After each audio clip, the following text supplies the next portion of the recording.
Okay, so this happened when I was around 9 years old, 25 now, and it's something I will never forget.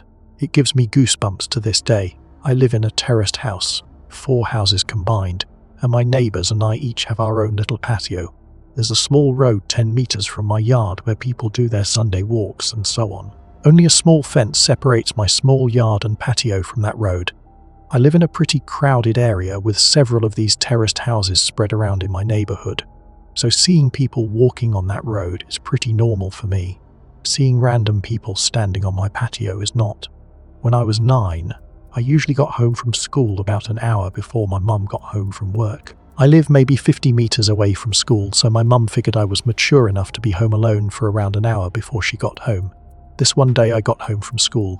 I did the usual thing, which was to make sure I locked the front door and double-checked that the back door leading to the patio was also locked. I was 9. Being alone was a little scary, even though it was in the middle of the day and only for 1 hour.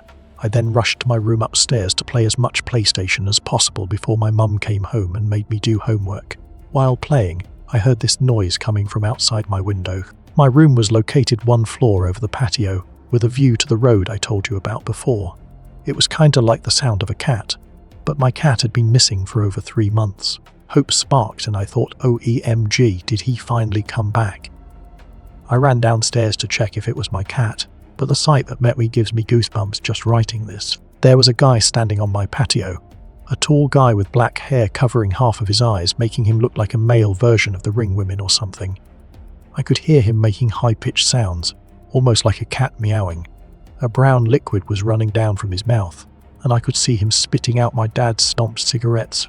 He was actually eating from the ashtray. I was frozen observing this, eventually snapped out of it and screamed so loud that the man must have heard it. He didn't react. He kept on eating from the ashtray. I ran upstairs to my room, locked the door, and called my mum, who then called the cops. I've never been more terrified in my life. Laying in bed under my sheets, shivering with fear, as I hear these creepy high-pitched noises from the guy eating cigarette stomps from the ashtray on my patio. I kinda blacked out for a moment, because the next thing I remember is the police arriving on the road by my yard. I hear them talking to the guy, saying stuff like, "What are you doing? Get over here or we will come down and arrest you," and so on. He didn't respond, but the high-pitched sounds was more frequent and louder. I decided to look through the window, feeling safe now that the cops were there. I could see 2 police officers standing by my fence, 1 man and a woman. I did not see the creepy man, however, because he was standing directly 1 story under me in my field of view. The police jumped the fence, and I remember hearing the creepy guy screaming louder than anything I've ever heard before. He charged the female police officer with full force, and he fucking knocked her out cold. The male officer then immediately tased the guy, leaving him shaking on the ground, screaming still. The policeman struggled to keep him on the ground while putting handcuffs on him, but eventually made it. After a while, he managed to wake up the female police officer, who seemed to be badly hurt. He called for backup and an ambulance, and then he sees me standing in the window above him. The expression on my face must have been something else, because he just looked at me and said, "I sure as hell hope you didn't see all that." I started to cry. By this time, neighbours started to arrive, wondering what the hell was going on. One of my neighbours, an elderly woman, made me come down, and she took care of me until my mum came back home. The police took the creepy guy with them in the car and left. Before they left, they promised to come back and talk to us about what had happened. This is where the story takes an unexpected turn. The male police officer came back later that night and sat down with me and my mum to talk. He explained that the guy on my patio was actually diagnosed with severe autism. He had escaped a facility where mentally challenged people lived, located around 5 kilometers from where I live. He explained that the guy had actually been living in my house 5 years ago, but he had been forced to move when his mum, his only caretaker, died. The poor guy probably thought he would find his mum in my house. He missed the routines, and he missed living there with his mum. The police had to move him from the house that time 5 years ago, because he was extremely strong. From what I heard, he had extreme tensions in the body because of the autism, making his muscles grow stronger and stronger throughout the years. This was the reason he reacted the way he did when the police came this day. Still frightened, I told the police officer that he needed to make sure this would never happen again. He promised it wouldn't. After a few sleepless nights, my life got back to normal. The years went by and the guy didn't come back, Until 1 year ago. At this time, my mum and dad had moved out. I bought the house from them, and I'm still living there today. I was enjoying my morning coffee on the patio when I see this random guy stopping on the road by my fence.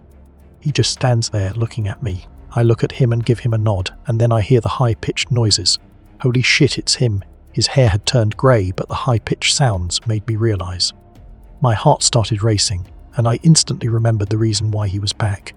I realised that he must have managed to escape again, because I kept my cool a bit longer then. When I was 9, I started to realise how sorry I felt for the guy. 16 years later, and he was back to look for his mom. I decided to carefully ask him if he wanted to come down to the patio. He instantly jumped the fence. I started to think he would knock me out like he did to that police officer. He didn't. He smiled. He looked at me and smiled.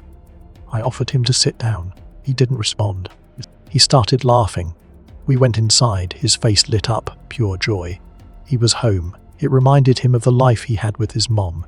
It almost made me tear up.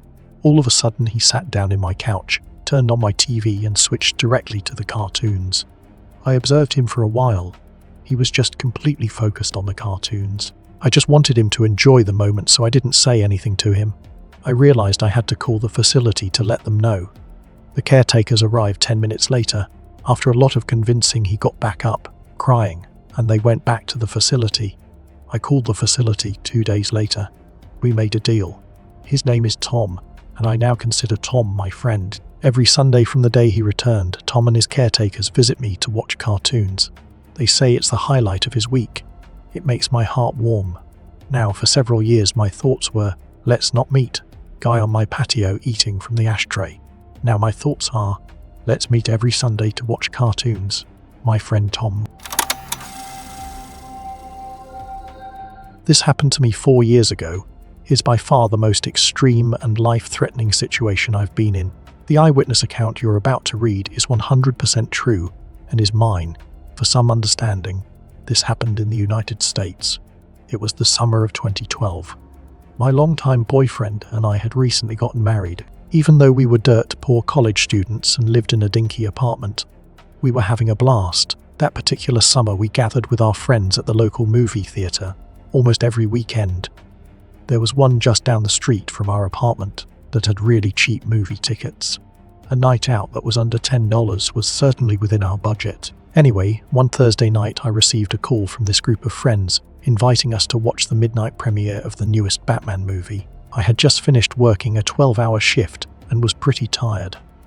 I almost refused the invitation and thought of crashing in my apartment instead. However, I didn't want to miss out on the fun, and it was a movie I'd wanted to see for a while anyway. Certainly it wouldn't do any harm to stay up later than usual and miss a few hours of sleep, right?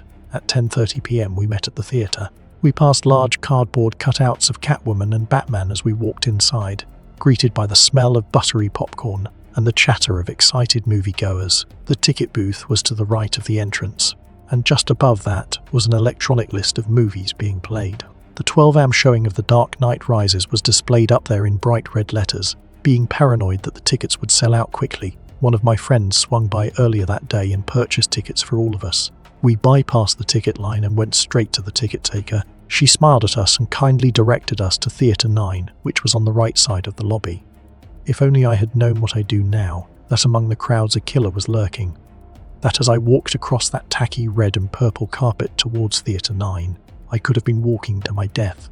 I think about it often now, what I would have done had I known. Pulled the fire alarm, called the police, screamed for people to run away. But of course, I had no way of knowing what was about to happen. Oblivious to the peril I was putting myself in, I pushed open the doors for Theatre 9 without giving it a second thought. The hallway in this theatre was shaped like a U, and you could go either right or left. Theatre 9 was the largest screening room in the building, perfect for accommodating the crowds that midnight premieres brought in. The screen was motionless and grey. Not even the previews had started yet, because there was still a good hour and a half to go until the movie actually started. We entered on the right side, so all of the seats were to our left. I remember being surprised at just how packed the theatre already was. Just about every seat was filled, much to our dismay. At first it seemed like we wouldn't find a spot to sit together. Now, the way this theatre was set up, there was a section of seats right in front of the screen. This area was flat. and there were about 5 rows of seating in this section. A lot of seats in that section were empty, but sitting right in front of the movie screen sucks, and none of us wanted to sit there. One of my friends then spotted a row with 5 empty seats all next to each other, perfect for the amount of people we had.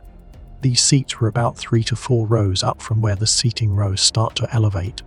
We ran up the stairs before someone could take the seats and filed in. My husband, Brock, sat in the 5th seat. I sat next to him, and my friend Samantha sat next to me on my right side. Her boyfriend, Tommy, sat next to her, and another friend named Leo sat in the aisle seat. We spent the next several minutes casually chatting, joking around and laughing. After a while, my 3 friends went to the lobby to buy drinks and that addicting movie theatre popcorn. While they were gone, Brock and I passed the time by people watching. The theatre was bright since the lights weren't dimmed yet, and I could see everyone clearly. There were a lot of people dressed in Batman t-shirts and hoodies. One person even had a mask and one of those shirts with an attached cape. There were a lot of kids in attendance as well, which wasn't surprising because, even though it was a Thursday night, it was summer vacation, so that meant no school the next day. Of all the people I saw, the person I will never forget was the little girl sitting in our same row a few chairs away. She was really cute, blonde with blue eyes, and passed us several times on her way to the lobby, each time coming back with various snacks and popcorn. Overall, people seemed very excited to see the movie, and the room was filled with energy and laughter. After what seemed like an eternity of waiting, the lights started to dim and the previews began. Just like every movie I've seen before, a quick animation flashed across the screen reminding us to get refreshments from the lobby. We were already devouring that popcorn like ravenous animals, to silence our cell phones, and to make sure we know where the emergency exits are. The animation had this ugly CGI cat in a tuxedo that was sitting in a movie theatre. I casually glanced at the bright green emergency exit signs that were on the left and right sides of the movie screen. I didn't think much of the reminder, like usual. After that, I only remember one preview for The Man of Steel. The others I'm not sure what they were about. When the movie started, the theatre erupted into cheering and clapping. The title of the movie, The Dark Knight Rises, exploded onto the screen.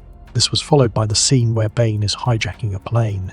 I thought this scene was pretty cool and it caught my interest right away. Only when the movie started to get a little less interesting did I remember just how tired I was. I decided I would close my eyes at the more boring parts to get a little bit of rest.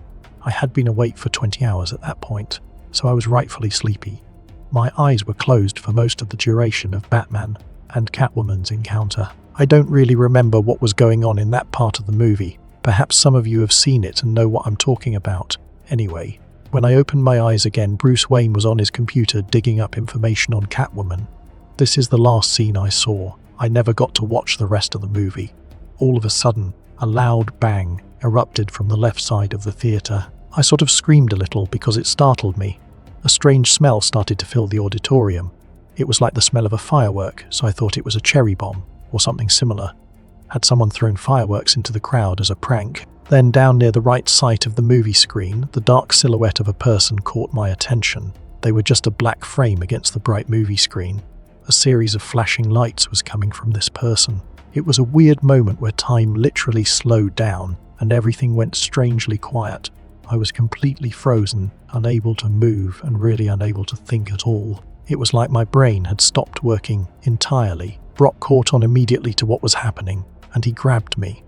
He pulled me to the ground and lay on top of me, shielding me with his own body. At this point, time and sound returned to me. I could hear the gunshots ringing out across the theatre. People were screaming. The movie was still playing on top of it all, creating a chaotic explosion of sound. I realized the flashing lights I had seen were bullets flying out of a gun barrel. An instant sensation of adrenaline flooded my body. There was absolutely nothing I could do except lay there and hope to God that the bullets I heard ripping through seats and walls wouldn't go through me too. At one point, shrapnel hit my head, cutting off a good chunk of my hair, and as I reached for the spot to make sure it wasn't bleeding, hot pieces of metal fell into my hand. I was lying face up, so I could see everything that was happening. The lights from a still-playing movie danced across the ceiling and walls. My friends were on the floor with me. Our unfinished bucket of popcorn was spilled all across the floor. Leo had his legs sticking out into the aisle because there wasn't enough room for him to hide completely behind the seats. At some point, Samantha's water bottle, which had been in the cup holder between our seats, exploded. Water splashed all over my face. The smell of gun smoke was overwhelming. Riot-grade tear gas made me cry and caused me to cough uncontrollably. There was another smell too, the horrible metallic smell of blood that I'll never forget. I remember my lower body feeling wet all of a sudden. For some reason I thought this came from the leaking water bottle, but I soon realized this wasn't the case. All of a sudden things went strangely quiet. The bullets had stopped for some reason. Tommy shouted, "Let's get out of here." We took advantage of the opportunity and made a run for it. We ran down the stairs across the front of the screen towards a bright green exit sign. We crammed into a small, closet-like space where the door was. It was so dark we had a hard time finding it. We were screaming and slamming on the walls to find the door, blinded by the tear gas and dumbfounded by shock. Then finally, my hands felt the metal door handle, and I pushed against it with all my strength. The door flew open, and the light of a nearby streetlight flooded our eyes. We pushed against the door so hard that we all fell over onto the concrete. Samantha lost her pink flip-flops just outside this doorway as I scrambled to my feet and literally ran for my life. I realized my legs were red, absolutely soaked with blood. It was like I dipped my legs into a bathtub full of it. I checked my body all over and realized I wasn't injured at all. Where had this blood come from? I looked behind me and realized that the blood was my husband's. He had been shot in the leg. A massive gaping hole had ripped through the lower half of Brock's right leg. His foot was barely hanging on and dangled lifelessly. Leo and a young man I didn't recognize were carrying Brock because after falling outside the door, he lost all his strength and he couldn't walk. I was completely shocked. I had no idea he had been injured, especially since he was right behind me the whole time and managed to escape the theater all by himself. How he did it on one foot, I'll never know. At this point, I screamed. My scream was so loud that it alerted nearby construction workers. At the back of the theater, there was a narrow parking lot, followed by a grassy lawn, and then the street beyond that. The construction workers were doing road repair on this street, but as soon as they heard my scream and saw us running, they stopped working and watched what was going on. I'm not sure why this is such a vivid part of my memory. Anyway, they carried Brock along the back sidewalk all the way to the end, where the corner of the building is. This was quite a distance, several dozen feet. My husband then collapsed from exhaustion and pain, saying he couldn't move anymore. He lay down and a puddle of blood started to form beneath him. I looked back and realized we had left a trail of blood leading from the door all the way to our current position. I was trembling. I knelt beside Brock and glanced around to see who else was injured. Tommy had been shot in the knee and the hip and was further away in the parking lot. The teenager who helped my husband was also injured. His dad and mum were with him. His mum was sitting against the wall and looked like she was going to pass out. She was bleeding from several places. That family escaped at the same time we did. I guess they heard the bullets stop and decided to make a run for it too. We were all lucky because the shooting was still going on inside. I had to take off my shirt and use it to stop the bleeding. I'll never forget how lifeless and limp his leg felt, and I imagined that's what a dead body must feel like. I got blood all over my hands and arms. The police showed up really fast. I'd say we were only outside for a minute or two before the red and blue sirens filled the night and rushed to our location. We were literally a block away from the police station. A female officer stood by us the whole time until paramedics arrived, which took a very long time. Brock was one of the last to be taken to a hospital. He was bleeding out for almost 20 minutes before an ambulance pulled up on the same street with the roadwork. At this point, he had become almost unresponsive and was on the verge of unconsciousness. Several massive guys rushed across the grass with a stretcher, loaded him onto it, and then ran with him back to the waiting ambulance. I wasn't able to go with him because there was another injured person in the ambulance, and it was too crowded. I wandered around to the front of the theater alone, unsure of where my friends had went. My blood-stained shirt and a pool of blood were left behind on the corner of that sidewalk. Walking through the crowds felt like a dream. I couldn't believe what just happened.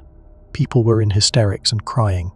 A lot of people, such as me, were covered in blood.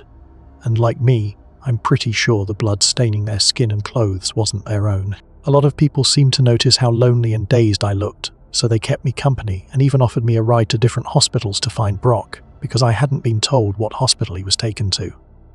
I hung around these people for a while as police swarmed the area and asked us what we saw inside the theater. The whole parking lot was on lockdown, and we weren't going to be allowed to leave any time soon. It was around 2 a.m, so it was very dark outside still, and I was pretty cold, wearing only an undershirt and shorts. The flashing red and blue lights of what seemed like 100 police cars were blinding. I remember seeing a big police vehicle pull up that said something like Crime Scene Investigation Unit on it. I think that's when it really sank in and hit me. I started to get sick to my stomach and wanted to vomit, but somehow I was able to hold it back. Eventually, police started letting people leave. I jumped into my truck and booked it out of there. I was in such a panic that I didn't even think to go back to my apartment, grab my cell phone, which I had forgotten, and call my parents or someone else to help me. I was angry, upset, scared, and most of all, still in a state of shock. Was I really going to lose Brock only a month shy of our first wedding anniversary because of some psychopath with a gun? Thankfully, by the time dawn rolled around, I found the hospital he was treated in. This was in the next city over, maybe 45 minutes from the theatre if you were going the speed limit. I was so happy to be there, and the hospital staff were all so welcoming and understanding. After making sure I wasn't injured as well, they let me wait in the ICU room that Brock would be placed in when he was done recovering from surgery. I was so glad he was alive. Brock and Tommy both had survived, though many others weren't so lucky. I found out the following day after some much-needed sleep on a hospital couch that 12 people were killed in this shooting and over 70 were injured. I remember they first thought 15 people were killed, but the real number was 12. The little blonde girl sitting in my row did not survive. She died in the theatre no more than a few feet from us. She had been shot multiple times. A heartbroken police officer who cried during his court testimony tried unsuccessfully to save her by carrying her out of the theatre and having her sent to a hospital. Tommy was rushed to a different hospital in the back of a police car. He underwent surgery and made a full recovery. The bullet missed his hip bone and narrowly missed his urinary tract and bladder. According to the surgeons, my husband lost almost half his blood. Brock made it to the hospital just in time. Any later, and he would have died.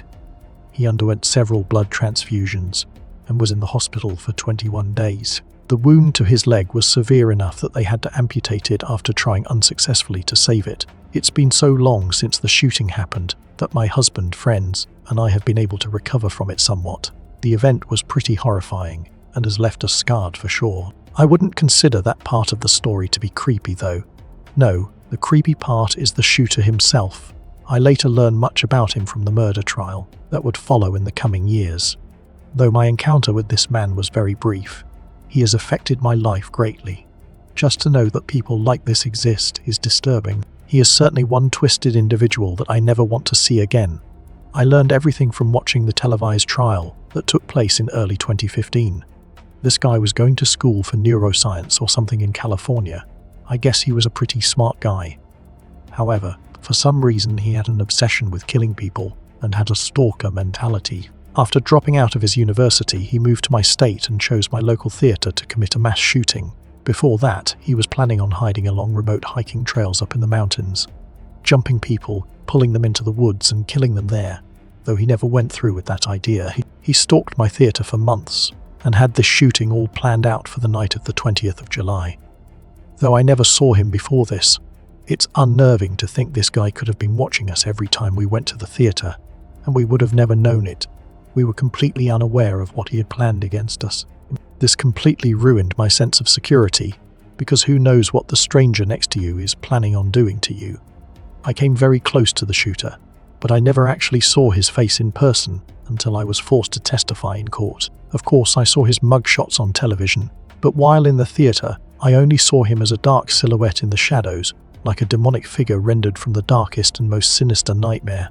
He was even in the hallway that we passed upon running for the emergency exit. The only thing stopping him from killing us there and then was his jammed assault rifle.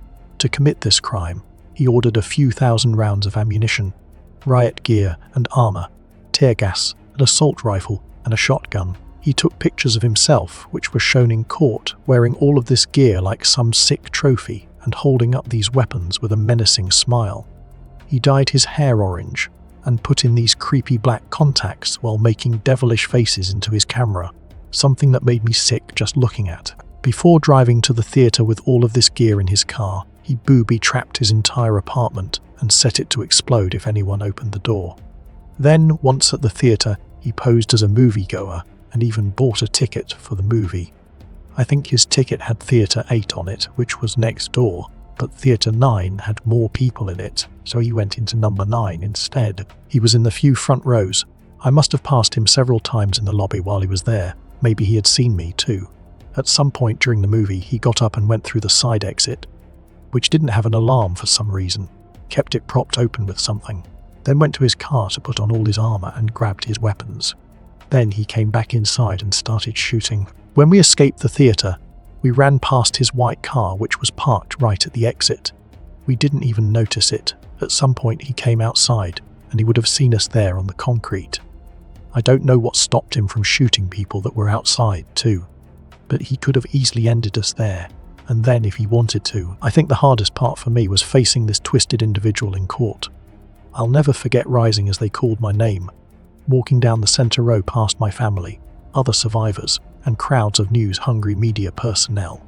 I sat right across from him, maybe only 10 feet away. While his orange hair was gone and he wasn't wearing black contacts, being so close to him was a creepy and uncomfortable experience. My encounters with this man are certainly ones I will never forget. I can now say that I've come face to face with a true deranged psychopath.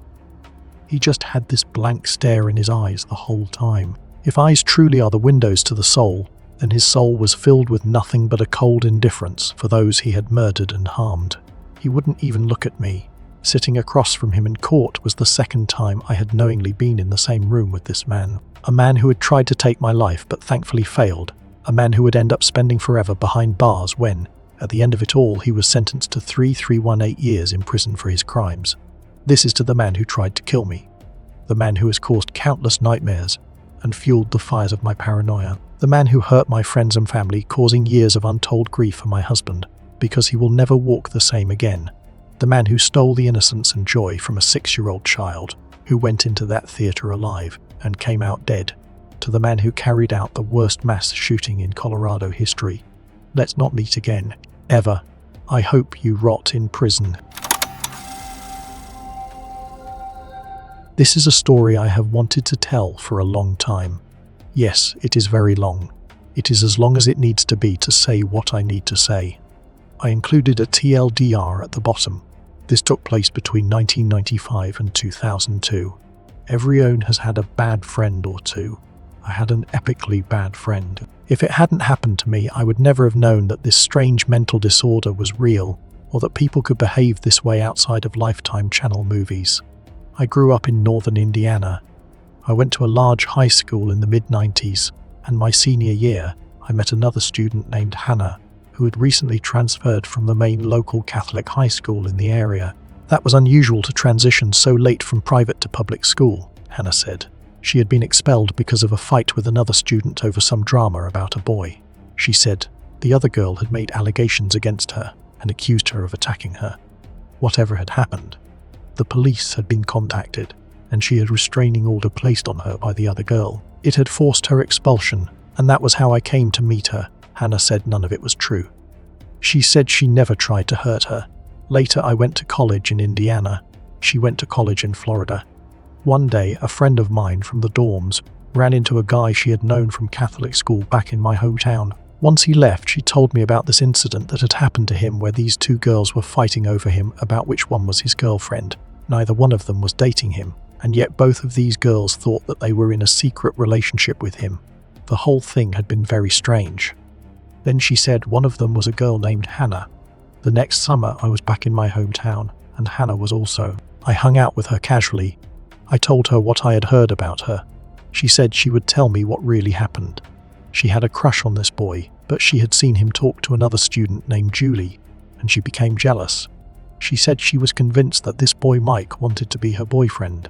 She was sure Julie must have said something bad about her. Hannah said Julie was popular and pretty and a cheerleader, and she hated everything about her, so she decided she would try to see if she could push her to commit suicide. Hannah said it hadn't worked, but that she had a nervous breakdown. I asked her what she had done. We went back to Hannah's house. Up in her bedroom, she pulled something out from the back of her closet. It was a set of books. One was a book on how to use dirty tricks to get revenge on people, and one was a book with a cartoon character on the front, pulling their hair out, and it said in big letters, gaslighting. I know it's common phrase now, but back in 1995 I had never heard of it. I asked Hannah what the book was about, and she said it was about how to drive someone crazy. She said it was simple. You just make them believe things aren't really true or that things they think are real never happened. She told me what she really did to Julie a couple years back in high school. She had pretended to be friends with her. She got her phone number and then she had started making these anonymous phone calls to her. This would have been way before cell phones were common. She had a friend from her church who had a crush on her, and she would trade sexual favors with him in exchange for him pretending to be Mike on the phone. He would get a for every time he did this for Hannah. Fake Mike would tell Julie not to talk in school so that they could keep things private. Hannah would put notes in her locker and sign Mike's name to them. Fake Mike would make plans to meet Julie at the mall or the movies and then never show up. It sounds very stupid, but they would have been 14 or 15-year-old girls when this happened. Hannah said she had done something really embarrassing, but that it had worked. She had a mixtape and she would whisper nasty little phrases like, "You want to die," or "You should kill yourself" between songs, and had played it in her bedroom when Julie was over. Obviously, she commented on it, and Hannah sat there with a straight face and said she didn't hear anything and had no idea what she was talking about. She had set it up with her brother earlier and had asked him to help her play a prank on her friend. He came into her bedroom and said he couldn't hear anything, and turned around and told Julie that she must be crazy and hearing things. Julie's parents decided to confront this boy and his family about his behavior towards their daughter. He had no idea what was going on. Because her parents had confronted this boy about something he was never doing, Julie had been publicly humiliated at her high school, and everyone was talking about how she was crazy. Hannah loved every bit of it, until Julie's parents got their phone bill and decided to give it a good look. Mike had not been calling their house, but somebody had been. They had numerous anonymous phone calls. They checked it out and found out they were all coming from Hannah's home phone number. Julie confronted Hannah about it at school, and that was when something violent happened between the two of them in the stairwell. Julie said Hannah had started screaming at her that Mike was her secret boyfriend. Hannah was very angry about that. She said Julie made that part up to try to get back at her and embarrass her for what she had done. She said Julie was exaggerating about what happened in the stairwell, and it had been an accident. She said she never tried to push her over the railing, she had merely bumped into her. Hannah wasn't embarrassed about it. She was proud of it. The only thing that upset her was that she had been caught, but she said that most of the people at her Catholic school still thought that Julie was crazy, so she considered it something of a victory. Hannah didn't have anything to say in her defense, just that when she liked a boy, she would do anything to be with them. That summer, Hannah started dating a guy named Derek. Every time I saw her, she told me tales about their wild and crazy sex life and how much he was in love with her. Hannah said it was a secret affair, and they were sneaking around behind his girlfriend's back. We saw him once at a party, and he screamed at Hannah to stay away from him and leave him and his girl alone. Someone had been making strange anonymous phone calls to him and his girlfriend. He paid to have the number traced back and found out it was Hannah. Hannah admitted that she had been trying to break them up because he was taking too long to do it himself, but that she had overplayed it and now he was angry and had broken things off with her. She was depressed after Derek, so I took her out to a bar. Hannah started flirting with this much older guy in his 40s who was sitting by himself. She had recently purchased a cell phone. This would have been in 96 or 97 when they were still kind of new and novel. The next thing I knew, she has this phone out, and I thought she was giving this old guy her phone number. Instead, he asked her what she wanted him to say. She typed a phone number in, handed the guy her phone, and he made disgusting comments to whoever answered about how he was having sex with this guy's girlfriend, and commenting on what a whore she was. He hung up and started laughing and handed the phone back to Hannah. Hannah gave him a $20 bill and said the girl was a bitch and deserved it for stealing her boyfriend. She was paying complete strangers to anonymously call people she hated on her cell phone and recite some pre-arranged script to spread rumors about them. I ran into a mutual friend later in the summer and mentioned that Derek had broken things off with Hannah. She gave me a very funny look and said that maybe there had never been any relationship to break off. A year later, we were both temporarily living back with our parents and sort of adrift. Hannah had been kicked out of her dorm over an accusation made by another student and never completed her degree. She had started hanging out with some old friends from high school.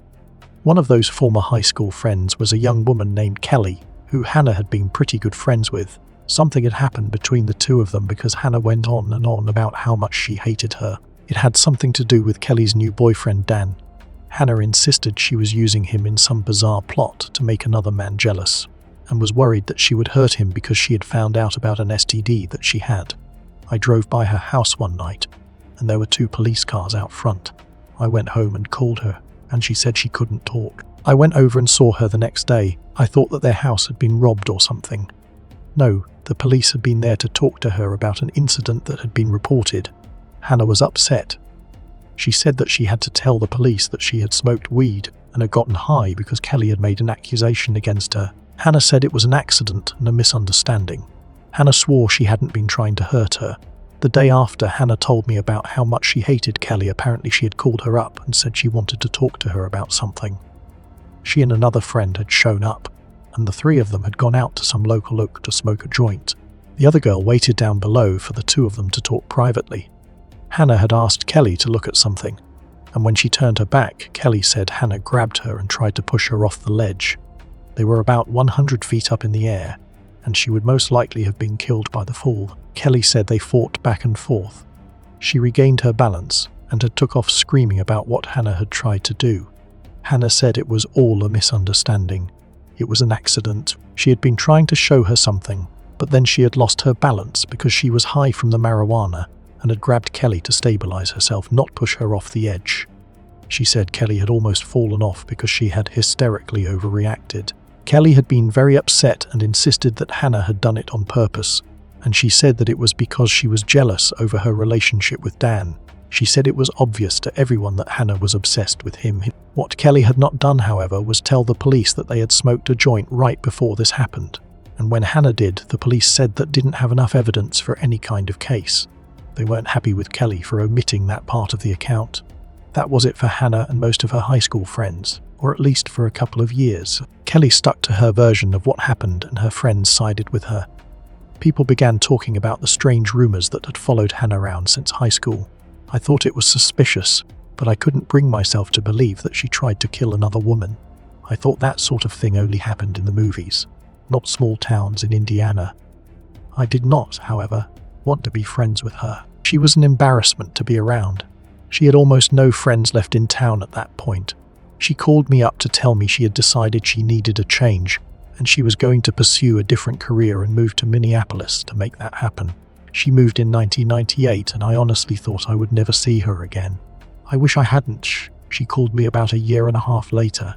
She said she was doing really well, and that the move had been good for. She said she had made friends and she had met a boy and was completely in love. She said this was the guy she was going to marry. His name was Dan, and she told me that he was the guy that had gotten her interested in punk rock and heroin. I kind of paused when she said that.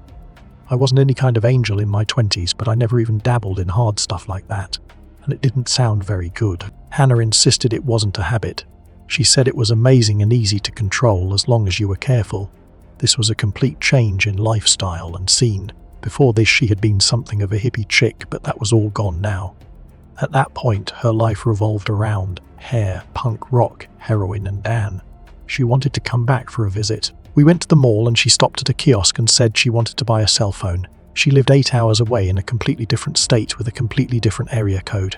We got into a small argument about it. Back in 2000, cell phones were purchased and billed from your local area code, and you paid through the nose if you were roaming. Hannah said to just drop it because she had done her research and it would be fine. She bought the phone and listed her boyfriend Dan as the main user on the registration.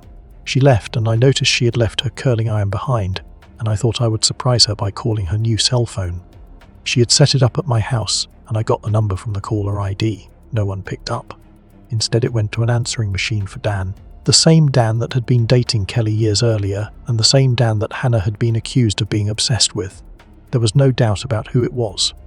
I hung up, and I wondered why she had lied to me about who her boyfriend really was. A couple of minutes later, Hannah called me back on her original cell phone. She played it off as a coincidence that I had just called that other number. She said she had run into hometown Dan and his friends, and he had lost his phone, so Hannah had done him a favor and given him the one she had just purchased.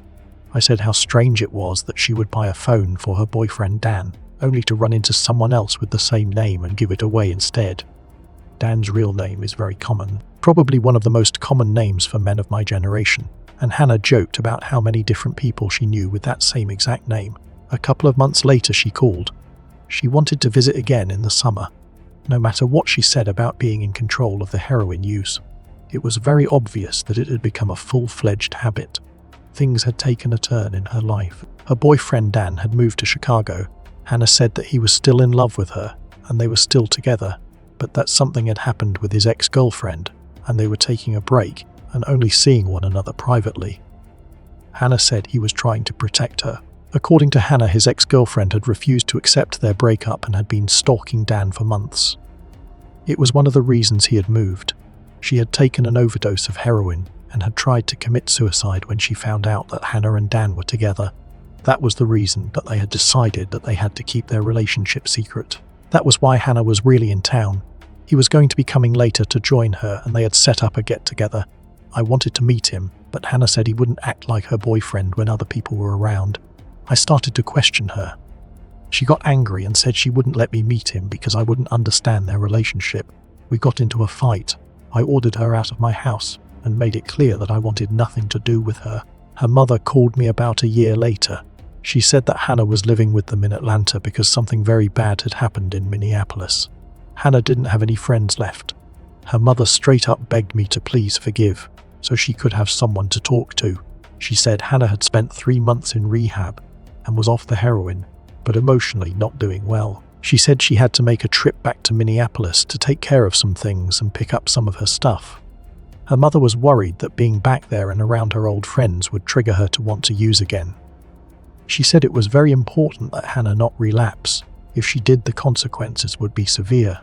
She wanted me to go with her. I said I would. Hannah wouldn't tell me what happened. She just said that someone had almost died, and it had been an accident, but it had still been her fault. She drove into town to pick me up for our trip up to Minneapolis, but said we had to stop somewhere first. We went to the old bar downtown that we used to hang out in when she had lived in town. She said she had to meet someone. Some young woman walked in and Hannah walked over to her and hugged her and started crying. She was apologizing all over the place and kept telling her she needed her to realize that it had been an accident. The woman said she forgave her, but that her life had been difficult since what happened, and she could not have anything to do with Hannah anymore and could no longer be friends with her. Hannah asked if she had ever spoken to her ex-boyfriend and had a chance to work things out with him. She said no, he was mad at her and he refused to talk to her. Hannah said he had a new cell phone and she gave her the number just in case she changed her mind and wanted to get a hold of him. She left. I was sitting there totally confused by what I had just witnessed. I was really uncomfortable with what I had heard. I asked Hannah if the ex-boyfriend she was talking about was hometown Dan. She said no, someone else that I had never met. Hannah said she and her Dan had broken up because he was still using heroin, and she said it was too painful to talk about him. She said it was so painful that when we got to Minneapolis to please not bring him up. She said her friends knew not to mention him around her, and she asked me not to also. We got to Minneapolis and the young woman we were staying with turned out to be one of Hannah's former roommates. That is when I found out what had really happened and what Hannah had been refusing to talk about. It turned out the girl from the bar had been the other roommate, the one that had almost died because of something that Hannah did. We settled in, and Hannah said that she could explain what happened a year ago. That was the first time I realized that this had happened much longer in the past than I thought. The former roommate said that she was happy that Hannah was clean, but she needed her to explain why she had tried to kill the other girl. Those were her words. She wasn't calling it an accident. She said she was there. She saw it, and Hannah had done that to her on purpose, and she wanted to know why. This is what she described. Hannah had a friend from Indiana that had broken up with her boyfriend Dan after Hannah had told her that she found out he was cheating on her and had gotten another woman pregnant. Hannah invited her to live with her up in Minneapolis to get away from him and start over. She had no idea that Hannah was a heroin user. She did not like Minneapolis. She had experienced a run of bad luck the couple of weeks she had been there, and even though Hannah kept trying to convince her to stick it out to see if she would like it, she had decided she was going to leave and go back home. She regretted her breakup with Dan. She wanted to talk to him and see if they could work through it. They had been together for almost 2 years. She was worried because she had lost touch with him. Hannah had been able to track down his phone number for her through some mutual friends, but no matter how many times she called or how much she begged, he refused to answer her calls or call her back when she left messages. She was upset and told Hannah that she was going to stop by his apartment to see him on her way back to Indiana. She was supposed to be leaving within a day. Hannah kept insisting that she would like heroin if she would just try a little bit and had been pressuring her very hard to join in with everyone else. The roommate was angry about that. She said Hannah knew she was scared and didn't even want to try it. Hannah had promised her that she would be safe and promised her that it would be a small dose. Hannah said she knew what she was doing. She gave in. Hannah bought the heroin and she bought a lot more than normal, which she said was for a party later. She prepared the needles and said she had just used a small amount. Instead, she had used all that she had bought, which turned out to be way more than was necessary to kill all of them. Hannah had given the girl the injection, and she slumped over immediately and stopped breathing. Hannah had then moved on to the other roommate and told her everything was fine in the other room and that she was enjoying herself. She tried to convince her to take her dose, but she wanted to check on the other girl first. Hannah walked over and had an imaginary conversation with the young woman who was completely unconscious and tried to convince the other roommate that she was fine. She went to check on her herself and immediately saw she wasn't even breathing, panicked, and started screaming at Hannah about why she was lying. She ran for the phone. Hannah ran after her. She dialed 911. Hannah grabbed the phone and hung it up. They called back and she said it had been a mistake and they were fine. Hannah wouldn't let her near the phone and kept trying to tell her that she was being hysterical and that everything was okay. Hannah tried to pin her down and force the needle on her, and she fought back and ran out of the apartment and down the hall to her neighbours. They called 911. When the paramedics got there, the girl was clinically dead. They worked on her and got a heartbeat and transferred her to a local hospital in a comatose state. She lived, but for a while it wasn't clear if she would pull through. Hannah told the police she didn't know why she had done it. After talking with a lawyer, she said it was because of heroin psychosis and that she had been temporarily insane at the time. She agreed to a long-term rehab stay and a year of drug testing and probation. After that, the charges against her were dropped. That had been the reason that it was so important Hannah did not relapse. She would have been looking at prison time. Hannah said it had been a strange temporary hallucination that had caused her behavior, and that she had never meant to hurt her, and the whole thing had been an accident and a misunderstanding. The same excuse she always used. I am going to spell this out since the morons who work for the Minneapolis Police Department were too stupid to realize this 20 years ago. Hannah was obsessed with this girl's boyfriend Dan. She had been obsessed with him for years. She had developed a detailed and deranged fantasy that the two of them were in a secret relationship together because she has a peculiar and somewhat rare psychiatric condition called erotomania, or Declamabal syndrome. She believed that this young woman was standing in the way of their romance, and so she ingratiated herself to her and pretended to be her friend so that she could find a way to get close enough to her to get her out of the way. She successfully managed to spread rumors and interfere in their relationship enough that the two of them broke up, and then Hannah invited this young woman to Minneapolis to isolate her from her other friends and control what information she had access to. This was the year 2000. We didn't have text message or Facebook back then for keeping in touch with people. She lulled her into a false sense of friendship and security, so she could manipulate her and get close enough to hurt her when she realized she was still in love with Dan and wanted to talk to him. Hannah realized that she would eventually find out that the rumors she had been told were not true and that Hannah was the source. She purchased a cell phone in Indiana and made a recording of Dan's answering machine message so that she could impersonate him on the phone, and so the young woman would believe she was in contact with him. She never knew that Dan never received the messages. Hannah was using that to spy on her. When she said she was going to go back home and show up and see if Dan would talk to her in person, Hannah knew that meant she would find out she had given her a fake phone number and that she had gone to extreme lengths to prevent her from speaking to him, and it would have been obvious why. She tried to talk her into trying heroin because she planned on killing her and her other roommate because that would be a good way to make it appear to be an accident. Hannah was about to have her obsessions with Dan, her delusional beliefs about him, and her bizarre mental disorder exposed, and she knew that. She knew for at least a day or more before the incident, which is why it is clear that her actions were premeditated, because her motive was. All of this would have been remarkably easy to figure out if the police had contacted Dan, and if they had taken a look at Hannah's phone records.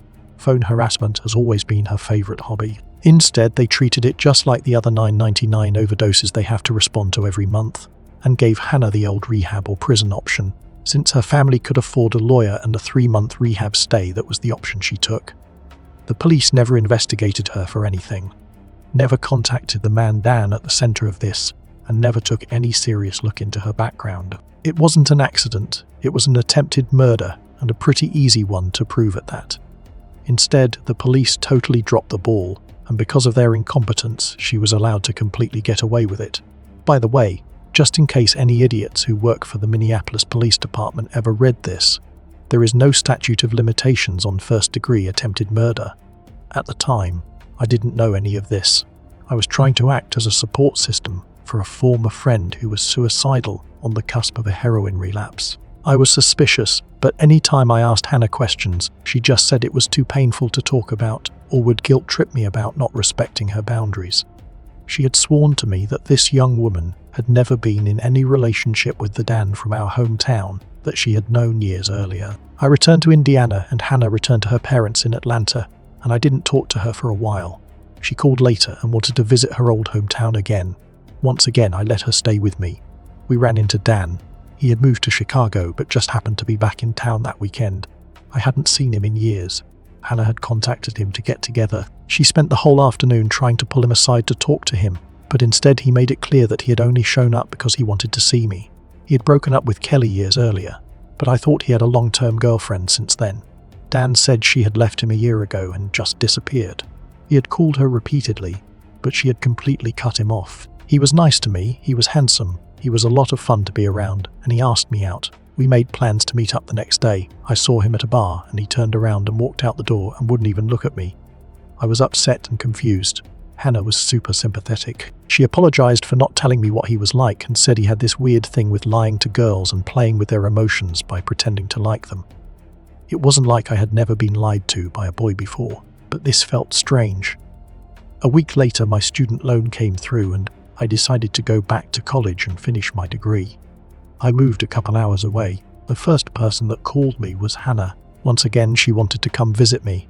She insisted that she had gone out and got me a surprise, and she needed to give it to me in person. She said she had something really important to talk to me about, and she said that it would sound weird, but she asked me to promise her that I wouldn't tell anyone she was coming to see me.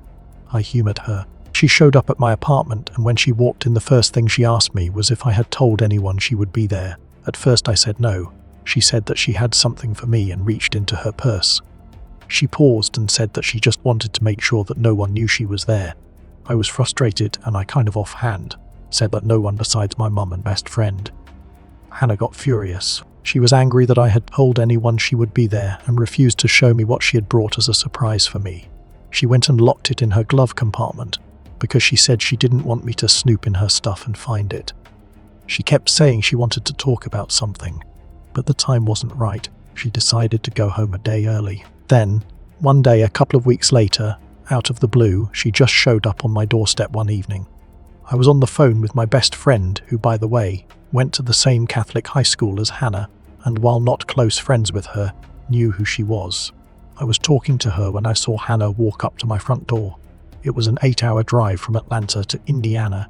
I got up and opened the door, and I still had the phone up to my ear. When I opened it, Hannah had her head down and she had one hand inside her purse. I said her name and she looked up at me and pulled something purple from her purse. She saw I was on the phone and swiveled around and put whatever she had been holding in her hand back in her bag. She was acting very strange and she was shaking and I was worried. I asked her to come inside. At that point I was convinced that she was back on heroin and that had been the secret she had been trying to talk to me about for months. She said that she was upset about a boy and needed to talk to me. She said she had something that she wanted to show me, and she reached into her purse and pulled out a handgun. It was a purple and black revolver, and I realized from the color that it was what she had pulled from her purse when I had first answered the door.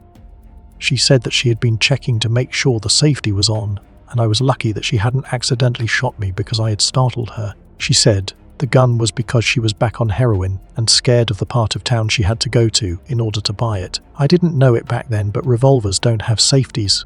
She told me about a musician in Atlanta that she had met, and she was frustrated because he had a girlfriend, and she hadn't been able to find a way to get him to pay attention to her. She wanted me to tell her what I had done to Dan so she could use it on this guy. She told me he was still talking about me months later, and she wanted to know why he was still interested, even though we hadn't talked since the previous summer. From my point of view, he wasn't. He had ghosted me months earlier. Hannah kept insisting that I must have done something to him. It was like she was implying that I had hypnotized him, or something ludicrous, and she wanted me to tell her.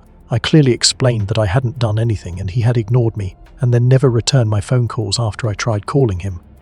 She cried and drank for a couple of hours, and then turned around and drove 8 hours back to Atlanta in the middle of the night. Just for the record, Hannah was the one who gave me Dan's phone number. After this, something very strange seemed to get set into motion. I got a phone call from an anonymous number, and when I answered it was Hannah, who said someone wanted to talk to me, and she flipped me over to a 3-way call with someone else. It was Dan's roommate and best friend in Chicago, and he started screaming at me, asking me why I was playing games with Dan and messing with him. He said he was going out of his mind and I needed to call him back and stop whatever it was that I had been doing to him. I told him I didn't know what he was talking about. Dan had never called me and I had tried to call him. And then we were disconnected. Then another anonymous call that was really Hannah with another 3-way call, and another group of boys who started yelling at me and telling me they would kill me for what I had done to Dan. Then another disconnected line before I could ask them what they were talking about. Then I called Hannah to find out what the hell was going. It was the craziest and most disturbing conversation I have ever had with another person. At first, she just kept saying that I had hurt Dan and I could not ever talk to him again, or have any contact with him. None of it made any sense since this was about a guy that had refused to return my phone calls and had ignored me for months. Hannah started getting very upset and kept saying that I knew what I had done. I just wouldn't admit it. She said that Dan hated me and had never wanted anything to do with me, but that I was doing things to him to make him say that and pretend that he liked me instead of her. I had no idea what the hell was going on. She said that Dan was her secret boyfriend and that he was in love with her and had been in love with her for years. She said that the two of them had been together since they were teenagers and that I knew it but was pretending not to. I asked her how she could have been his girlfriend when I knew of other girls he had dated. She started screeching that those weren't real relationships. He was only pretending to like them. When he talked about them, he was really talking about her, but other people kept doing things to him so that he couldn't tell her directly how he felt. But she knew. She insisted that he found ways to let her know that he was really thinking about her. She said that all of his friends respected their privacy, which was why they would play along when he pretended he was dating other people. She kept insisting he was in love with her and no one else. She said she was sick of people pretending to be her friend and then stabbing her in the back by going after her boyfriend. And she said she would not put up with anyone coming between them and she would not let anyone hurt him. She said I was forcing him to forget how he really felt, and that it had hurt him not to be with her, and she wouldn't let me hurt him. I realized that she wasn't making any sense and that she was totally psychotic. I told her to never contact me again, and I hung up. All I could think about was how she had pulled a gun out of her purse the last time she had shown up at my apartment by surprise. She had given a fatal overdose of heroin to another woman and had been accused by another of luring them to a ledge and trying to push her off. The one thing we all had in common was Dan. I called the number I had for Dan. It was disconnected. I thought about that weird situation with the cell phone she had purchased a couple of years earlier. I found that old number in my address book and called it, except this time, it wasn't Dan's voice on the answering machine. It was mine. The psycho bitch had made a recording of my voicemail and had put it on a cell phone that she owned, and once I discovered that, pretty much everything fell very clearly into place. That was what had happened to that girl in Minneapolis, and that was why Dan had spent the last several months thinking he was contacting me. There was no relationship with Dan. It was all in Hannah's head, and she was frantically trying to keep other women away from him to protect her fantasy from imploding. Hannah is psychotic. It is a mental disorder called erotomania, and it is the fixed delusional belief that another person is secretly in love with you. Not everyone who has it will be violent, but some people are. In some cases, other people are used in strange psychotic dramas and vicious smear campaigns that are aimed at trying to rearrange reality so that it conforms with the delusions inside of their head. The people that are perceived as standing in their way can be the victims of extreme violence. Hannah showed up the next day at my apartment screaming at me to let her in. I would not, and I was getting ready to call the police when she started crying and saying that Dan had killed himself.